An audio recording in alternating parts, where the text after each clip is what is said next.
And a fall from Unbelievable. Obi retains.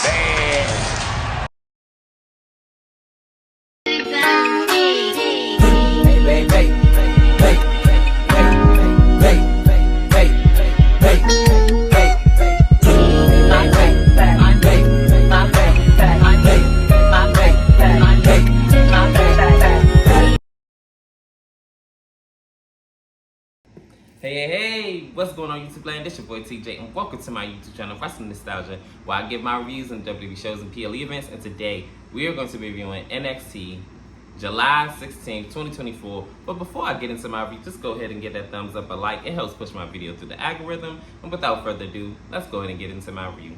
So, we open up with our first match, the Gallows versus the Rascals.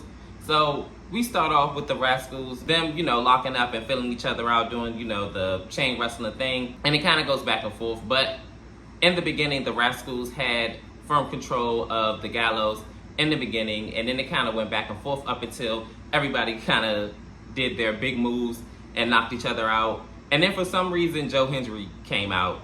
Hendry. I don't never say that name right, I'm sorry. So then we go to commercial break. After commercial break, towards the end of the match, this is when the Rascals ended up getting a big win over the Gallows, and they hit like a big stomp. Like, it was weird because one of the Gallows members was on the backs of the Rascals, and then the other one, I want to say it was Wesley, he wound up doing a stomp, and then 1, 2, 3, he wound up picking up a big win over the Gallows. They don't look too happy, but hey, that's just too bad. In this next segment, it is Roxanne Perez, and she comes out and she brags about beating Lola Vice at NXT Heatwave and how that nobody else is better than her and everything like that. And she says that she finds it very crazy how everybody online is talking about how all these other women from all these other different countries, I think it was Stephanie and then somebody else, she said, oh, they're gonna run through this women's division and da-da-da-da-da, but roll out the red carpet for them, and guess what? They're still gonna lose to me. So she says that she finds it laughable that Thea Hill is her next opponent, and this is when Thea Hill comes out and she says, you know just as well as anybody else how it feels for somebody to underestimate you and things like that, and you sitting up there trying to doubt me, and it's crazy, because I have broken doubters' arms, jaws, and fractured their faces, and this, that, and the third. And I plan on becoming the youngest women's NXT champion of all time. So Roxanne Perez says that this championship is for grown women, not little girls. And face it, you're a little girl. So Thea Hill is heated and aggravated about this, and she winds up trying to beat up on Roxanne, but Roxanne sees it coming, and then they wind up getting into fisticuffs. And they're trading like submission holds, and Thea Hill winds up finally getting her Kimura lock submission hold on until Ridge Holland winds up coming in and breaking them up. And this is where this segment ends. So it looks like Thea Hill is definitely ready for Roxanne Perez, but we're going to see how ready she's going to be at NXT The Bash. In our next matchup, it is Jovan versus Brooks.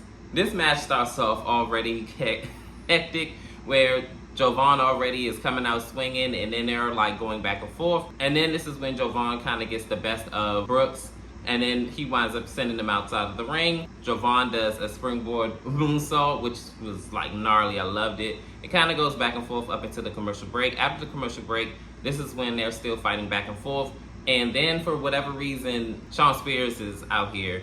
And then Shawn Spears and Josh are going back and forth, and for whatever reason, Brooks was like, hey, don't do nothing with him. Like, look, mind your business. So in the midst of his match, because it's still going on, he winds up getting dabbed out on by Jovan. Jovan winds up getting him back in the ring, did a little bit of moves here and there, and then he hits a big cutter, and then 1, 2, 3, Jovan wins this match. And it doesn't look like Josh Briggs is happy. And after the match, for whatever reason, Brooks decided that he wants to go ahead and beat up on Jovan again. And Josh is like, look, dude, like, you lost and that's it. Like, let's go. You can't be sitting there doing all this. Like, my job is on the line. So he's pushing him out the ring and everything like that. We're going to see what's going to happen with this development, but it doesn't look like Brooks is on the up and up. In this next segment, Trick Williams is on the phone with Dragunov, and he says, I know that the title doesn't define the man, but I mean, I just don't recognize myself without the championship, This is when it is revealed that he's talking to Ilya Dragunov, and he says that, adjust to your surroundings, and, after I got drafted, I had to, basically reroute my career and adjust where my surroundings is. Then Ilya had asked Trick, what do you want? He said, I want my championship back. He said, I wish I had a way for me to help you, but hey, good luck, Trick. So he leaves it out on his own. This is when Trick winds up turning his attention to Pete Dunne, and he says, look, you have experience, and that's when he said, figure it out on your own. He was all like, what? So I guess he's going to have to figure out how he's going to get back his NXT championship, because there's nothing nobody can really do for him. In our next matchup, it is for the NXT championship. It is Ethan Page putting up his championship against Dante Chen. So this match starts off already disrespectful. Ethan is like knocking him down and saying, come on, go. This is the best you got. This is your chance. Come on, show me what you got. And he's all backing him up in the corner, like patting him on the head and stuff. And he's all like, oh, ego, oh, and all this other stuff. And I'm like, boy, get back to the match. So he winds up getting rolled up, and this happens quite a few times. And Dante is like trying to get a quick win. And then Ethan Page is like fighting back and everything like that. Towards the end of the match, Ethan Page wound up catching Dante Chen because he wound up getting, steamrolled, and he all like hawking up and everything, and he's like beating up on Ethan. But this only lasts for about maybe a minute, maybe if that. And then Ethan winds up doing a big kick and then doing the Eagle's Edge, and 1, 2, 3. He successfully defends the NXT championship. But after his match, Oro Menzo winds up attacking him again and wind up getting DDT'd in the process. Ethan thinks that everything is good, and he walks off after DDTing Oro. Oro winds up beating him up and getting him back in the ring and beating him up some more. Then he winds up doing his running heel kick, and then he winds up pinning him, like himself though, like he 1, 2, 3, like himself, like counting down, proving that he could beat him. But this is not an official match. But we're gonna see what's gonna happen with these two, because these two been feuding for the better half of maybe 2 months. And it's about time for this to culminate in a match like yesterday. In this next matchup, it is Izzy Dame versus Tatum Paxley. This match already starts off crazy because Tatum, for whatever reason, is in between Izzy Dame's legs as she's posing, doing like this. All of a sudden, she just all like, I'm all like, girl, what are you doing? So Izzy was like, you're so weird. What are you doing right now? So she tries to stomp her, but Tatum ends up rolling out the way in time, and then they kind of go back and forth. Izzy looks like she's about to powerbomb Tatum out of the ring, but to no avail. She ends up getting her caught up in the ropes and then claps her legs on her head. They kind of go back and forth up until, for whatever reason, Wendy Choo is outside of the ring, and Izzy Dame is still trying to fend off Tatum Paxley, and it works for about a half a second, and then Tatum winds up doing a version of the Page Turner, which is Page's old finisher. And then 1, 2, 3, Izzy Dame loses this match. And then as Tatum is getting out the ring and she meets up with Wendy Choo outside of the ring, Wendy Choo has the doll with the head cut off of it. And then Tatum winds up putting the head back on the doll, and then she takes the doll from her. So I don't know if this is going to be a new tag team or what, but it got a little bit weirder in NXT. Very weird. In this next segment, it is Ashante the Adonis and Cedric Alexander. They are walking and talking, and they're talking about, well, should I say, Cedric is talking about, being a part of NXT and working with new talent and being able to, get a new chance and do their thing in X, Y, and Z. But Ashante isn't thinking about no matches and trying to show off their talents. He wants to show his talents elsewhere that involves outside of the ring. So he's looking at everything else, aka the women that he want to spar with. And Cedric is all like, yeah, because we're going to have an opportunity to show what we're about, right? And not, because he winds up turning his attention to Jericho and Lash Legend. He tries to talk to them, and Lash Legend says, baby, I'm not interested. So you could go ahead and move around, rotate, and all that other stuff. And he said, excuse me, this ain't chase you, this chase me. And I'm not trying to fool with you. I want to talk to Jericho. Yeah, because I see what I like, and I like what I see. So Jericho like, that feminine energy turned on real quick. Yeah, because it looked like she interested too. So this is when Lash Legend said, oh, she all yours. So as he's spitting game to her, this is when Oral Menza comes, and he's all like, you need to just go ahead and go about your business. This, I don't know what's going on here, but yeah, this ain't it. So they wind up getting into words. So Cedric winds up de-escalating the situation, and Metaphor winds up going their separate ways. So Cedric was like, you just love trouble, don't you? You just gotta get us in trouble. So Shantae like, no, I love trouble. He looked like the type of love trouble in real life too, but hey, that's a video for another day. I don't know what's about to happen between these individuals, but if it's gonna be a one-on-one match with Shantae and Oral, I'm here for it. In this next matchup, it is Lola Vice versus JCJ. They had a pretty standard back and forth match. JCJ is trying to get the better of Lola Vice.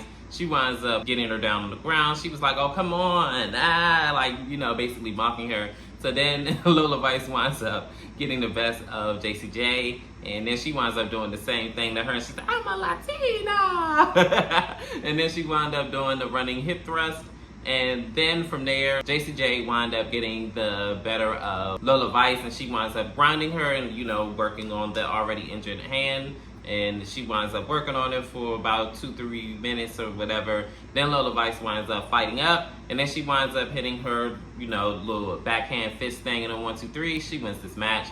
But after the match, Fallon Henley winds up beating up on her, and she gets the rest of the gain, which is JCJ and Jasmine Nix. And they all are jumping on her. Lola Vice winds up fighting back just a little bit, but it only works for about a half a second because, I mean, 3 against 1, it wasn't going to work out in her favor. This is when Carmen and Soruka wind up helping out Lola Vice and beating up the bad girls of the ring, and then wind up beating them out of the ring, and they shoo away. So I guess if I was a guessing man, it's going to be a 6-woman tag match next week. Possibly, or maybe at NXT The Bash. But hey, we just gotta wait and see what's gonna happen. In this next segment, it is Kalani Jordan. She winds up running into Tatum Paxley. Kalani says that, hey Tatum, it looks like you found Wendy's doll. I think she was looking for that earlier. I'm gonna let her know or whatever. And then this is when Tatum says that this is my doll now, but do you wanna play? And she wound up touching on Kalani's championship. So Kalani, being kind of dense, she didn't realize what she was hinting at. She wasn't talking about playing with dolls. She wanted to wrestle you for your championship. So Kalani says, oh, well, that's so sweet, but we're a little bit too old to be playing dolls, but hey, bye girl. So she winds up leaving, and Tatum ends up pulling out another doll that looked closely resembling Kalani. Yeah, Mickie James and Victoria's love child is a certified psycho. Watch out, Kalani. You better lay low. In this next matchup, it is a mixed tag match. It is the OTM versus the OC. The ladies started off, well, should I say everybody started off, because they all are fist fighting each other. And then the ladies start off the match after the men clear out. They wind up going back and forth, and Michin is getting the best of Jada Parker. Then Jada Parker wind up getting back involved, where she wind up hooking her up on the ropes and wind up doing a running butt thump and just bam, sits on her. Yo, she is wild for that move. But she winds up getting the best of her, and then they wind up getting their male partners tagged in. They wind up mixing it in the ring, and OTM is getting the best of the OC, aka the Good Brothers. And this advantage lasts about like 2, maybe 3 minutes, and then the ladies get back involved into the ring, and then they wind up mixing it up, and then they wind up tagging their male partners. And then towards the end of the match, Jada Parker wind up doing, I think she wind up kicking one of the OC members, and then Michin wind up hitting her eat the feet, and then diving out on Jada Parker. The OC wind up doing their double team maneuver, the Magic Killer, and then 1, 2, 3, the OC and Michin wind up picking a big win in our main event match. It is the North American champion putting up his championship, aka Obafemi versus Duke. Yo, I advise you, if you didn't watch this match, go and watch it, because this match was definitely a sleeper match. I did not expect for it to be so good. I mean, Oba puts on great matches like all the time, but this, whew, I'll tell you one thing. I didn't expect Duke to really take it to Oba. So basically, in the beginning of the match, of course, Oba is dominating for a little bit of this match. up until the commercial break where Oba wound up outside of the ring after the flurry of offensive maneuvers that Duke had did. And then we go to commercial break. After the commercial break, Oba is grounding Duke on the ground, and he is like not letting up on him. He's beating him down. And then when Duke wound up getting a one-up on him, he wound up doing the stratosphere, aka one of Trish's moves on him. And when I seen that and he did that on Oba Big Self, I was like, oh my goodness, are you crazy? So he almost gets a 3 count. And then a little bit back and forth later, Oba winds up rolling out of the ring after almost getting pinned for another time. He winds up catching Duke in a throwaway suplex or whatever you want to call it, where he grabs him and he just toss him. It looked like he's about to do a back suplex, but then he just throws him. Then he gets Duke back in the ring, power bombs him in 1, 2, 3. Still your North American champion, Oba Femi. Yo, this man is nothing short of amazing. When he goes to that main roster, you best believe within that year, do not be surprised if he become world champion. Like, for real. Like, y'all see the material. He can hold his own, and the fans are cheering him, and like, he's a heel, bro. Like, that's how good he is. Like, it. But anyways, NXT was definitely nothing short but great at the end. Some of it was filler, some of it I didn't care for, but overall, this show was a decent show. This was a good show with a great main event.